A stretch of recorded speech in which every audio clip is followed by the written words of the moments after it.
కొంతమంది సినీ రంగానికి చెందిన వారి పేర్లు డ్రగ్స్ కేసులో ఉన్నంత మాత్రాన పరిశ్రమకు ఎలాంటి మచ్చ రాదన్నారు ప్రముఖ నిర్మాత అశ్విని దత్. సినీ రంగంలో ప్రముఖులను కావాలనే డ్రగ్స్ కేసులో ఇరికించే కుట్ర జరుగుతోందన్న ప్రచారంలో నిజం లేదన్నారు.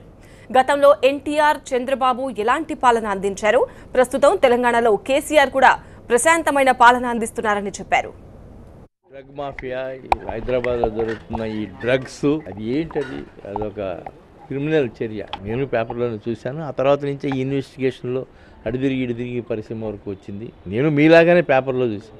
అంతే తప్ప అక్కడ ఆ ఊళ్ళో ఉన్నంత మాత్రాన భూతద్దం పెట్టి చూడలేం కదా. తగలదండి. తప్పు చేసినాడు లోపల పోతాడు, మంచివాడు బాగా హ్యాపీగా ఉంటాడు. పరిశ్రమకి ఏంటి నష్టం? ఎవడో పోయినా నష్టం లేదు కదా. పెద్ద ఎత్తున ఎవరున్నారండి, 10 మంది ఎవరి పేర్లో రాశారు. దాంతోనే ఇండస్ట్రీ అంతా అయిపోద్దా? ఆఫ్టర్ ఆల్ 10 మెంబర్స్ చాలా. He's controlling a lot. Hyderabad NT Rama Rao గారు సీఎం అయిన తర్వాత లా అండ్ ఆర్డర్ ఎంత గొప్పగా చేశారో, చంద్రబాబు నాయుడు గారు సీఎం అయిన తర్వాత లా అండ్ ఆర్డర్ ఎంత గొప్పగా చేశారో అదే గొప్పగా కేసీఆర్ గారు చేస్తున్నారు. గొప్ప వ్యక్తి కేసీఆర్. He's doing